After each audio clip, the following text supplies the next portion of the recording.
Peoples party के शरीक chairman Asif Zardari को मशकूक ट्रांजैक्शन रेफरेंस में बड़ा रिलीफ मिल गया।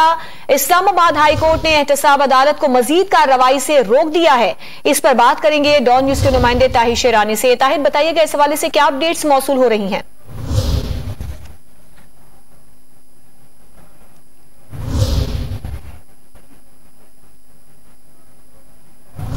ताहिर शेरानी से राब्ता कायम करने की कोशिश कर रही हैं। इस्लामाबाद हाई कोर्ट ने एहतसाब अदालत की कार्रवाई पर हुक्म इम्तना जारी कर दिया है और पीपल्स पार्टी के शरीक चेयरमैन आसिफ जरदारी को मशकूक ट्रांजैक्शन रेफरेंस में बड़ा रिलीफ मिल गया है। इस्लामाबाद हाई कोर्ट ने एहतसाब अदालत को मजीद कार्रवाई से रोक दिया है। इस्लामाबाद हाई कोर्ट ने एहतसाब अदालत, ये भी आपको बता दें कि एहतसाब अदालत ने आसिफ जरदारी को कल फर्द जुर्म के लिए तलब भी कर रखा है। मशकूक ट्रांजैक्शन रेफरेंस में आसिफ जरदारी को बड़ा रिलीफ मिल गया है।